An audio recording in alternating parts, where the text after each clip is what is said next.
Hello guys, welcome back to my channel. So today I'm basically just going to give some of my own decor, just a little refresh.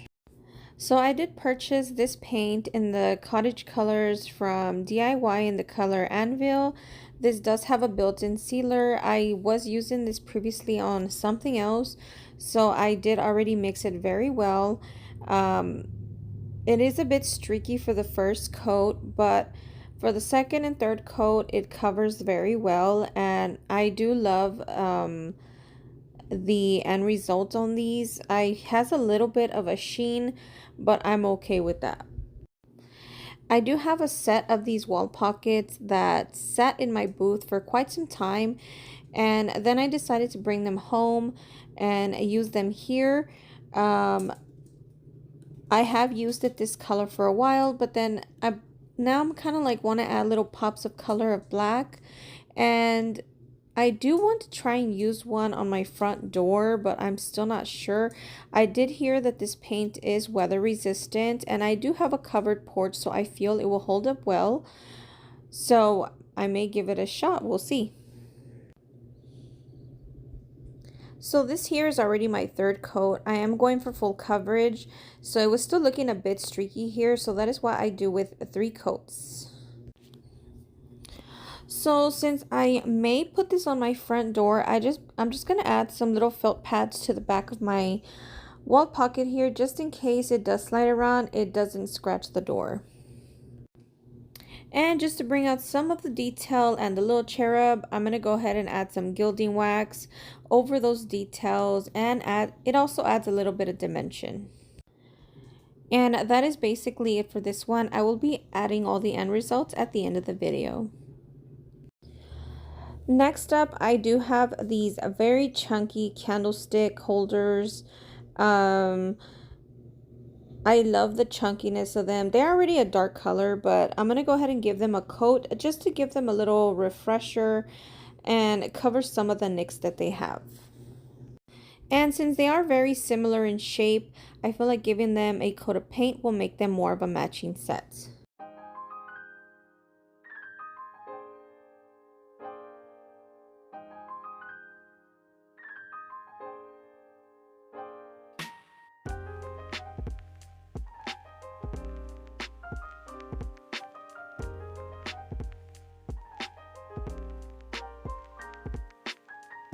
So after 2 coats of paint, I do decide that I want to add some little baskets to sit on top.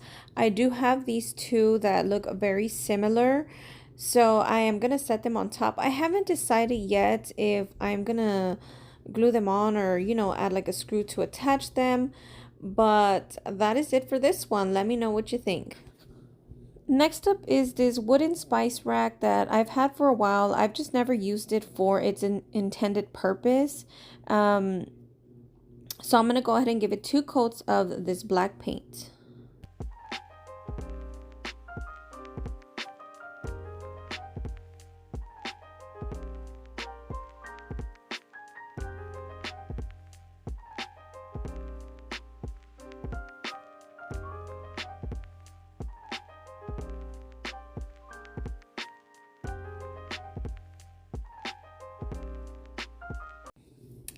So I went to dig out some of these little plastic. I looked them up, and apparently they're also little spice jars, I think.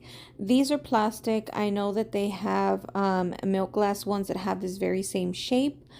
But since these are plastic, I'm going to go ahead and give them a coat of paint with some fusion paint in the color Eucalyptus.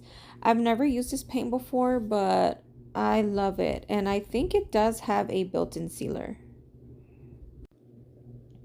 My idea was to make like a little propagation station, but all the ones that I've looked up have like clear glass, so I don't know if that's something for a plant. I don't know.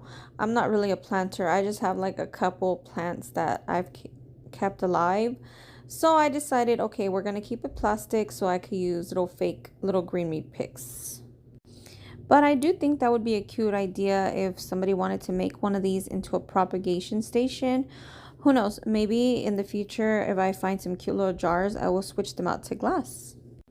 So after 2 coats, I go into my little stash of molds and I get this one out. I'm going to give it a coat of the eucalyptus as well. I didn't sand the word spices on my rack, so it is coming through underneath the black paint. So I'm just going to go ahead and cover that up with this mold. So just to make sure that my mold is on there well, I'm going to go ahead and add a little bit of this Gorilla super glue as well as some hot glue.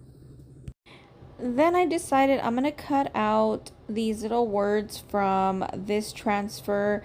I believe it's out of the seed catalog, and I'm just going to add that to my mold. So here I'm just going to place it in the center of my mold. Then I will use the little IOD tool that comes with the transfers, and I'm going to go ahead and start rubbing that just to transfer it over to my mold. And since my paint does have a built-in sealer, it does make it fairly easy for my transfer to come off the transfer sheet. And I am going to glue them down only because they're not tall enough, so they fall to the back of the rack, and every time I change the picks, I just don't want them falling over, so I do add a little bit of glue. And if I decide that I want to add glass jars, it is still possible to do so. And that is basically it for this one. I do touch up the tops of them only because some of them have some spots from where I didn't paint, and that is it. Next up is this little cloche with this black bottom. They didn't originally match, but I've had the black base for quite some time. As you can tell, I did paint it black in the past, but as I do with my usual projects for here at home, I don't seal them, so it's a bit scratched up, so I'm just going to give it a coat of this black. I am actually pretty bad about that, guys. I don't seal a lot of my stuff that I paint for here at home. I don't know, it's just since it's gonna stay here, if it gets scratched or something, I just decide to repaint it, which is in the end double work. But anyways, this paint does have a built-in sealer, so thankfully it'll be sealed. And this is probably one of the easiest ones out of this video. All I'm going to do next is cut out a piece of this transfer. I just want the wording, and I'm going to go ahead and add it to the front of my cloche. So before adding my transfer here, I did clean out my cloche here just to make sure that my transfer does adhere well. And glass is a bit tricky. Once it touches the glass, you pretty much have to commit. So if you do ever add a transfer to a glass, just be sure that that is where you want to place it, because once it is touching, it is pretty much commit time. So I am going to hold the transfer down with 2 fingers, meanwhile using my little IOD tool to transfer over my image. And you will know when the transfer is ready to come off the transfer sheet. It turns to a transparent color, so you'll be able to lift one of the corners of the transfer sheet. And once I get it off my transfer sheet, I use the same transfer sheet to varnish the top of the transfer, just to make sure that all my little pieces are adhered and bonded to my glass. And I usually don't add sealer to clear glass. I don't know, I feel like it's going to make it foggy. Do you guys ever add sealer on top of a transfer for glass? Here I'm just showing you how I went ahead and styled it up. I am using this garland from Dollar Tree, and as you can see, it did have a lot of fallout. I got this, I think, last year. I'm just going to I cut it in half, and I'm going to add this to the center of my cloche here. Then I'm going to add this little vintage thread spool and a little chippy spindle to the center, and that is it. So this next one is kind of weird. My husband picked this up a while back. I had it in my stash, so I'm just going to go ahead and give it a makeover. So this is a commercial napkin dispenser. It is very has a very slick surface. So here I'm going to use my sanding block and just prep the surface a bit so my paint could adhere a little bit better. And I also decide to tape up the inside where the drawer closes, just so it's not hard to open and close when I decide to refill it. So after I clean it up, I'm going to go in with the first coat. I'm going to go ahead and use that same color anvil from the Cottage color line, and we'll see how it holds up. So here you can see on the fronts, that's the first coat. This middle is the second coat.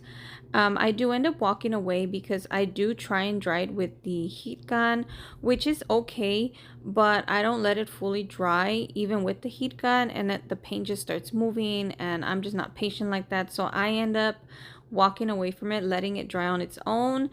And once I reach the third coat, it actually goes on pretty smooth. I do believe this is self-leveling, so I don't know, I kind of love it. Anyways, I went rambling too much about the paint, but I do about 3 coats on this. So far it's held up pretty well. So I do decide I'm going to put a transfer on the top. So I'm going to use this piece of transfer, and it's from the Brocante IOD transfers. So I'm going to go ahead and place it down here. And I don't think I've ever done a curved surface here. So we'll see how this works out. I was really scared I was going to mess this up, but it actually works out well. So I do speed this part up only because I do want to leave most of it on, just so you can see how I did add this onto the curved side of this dispenser. As you can see here, once it starts turning transparent, I start picking up the transfer sheet from one corner and releasing it from that sheet. So once I get this big piece on top off, I do end up getting the scissors and cutting that piece of transfer sheet off, just to focus on the curve.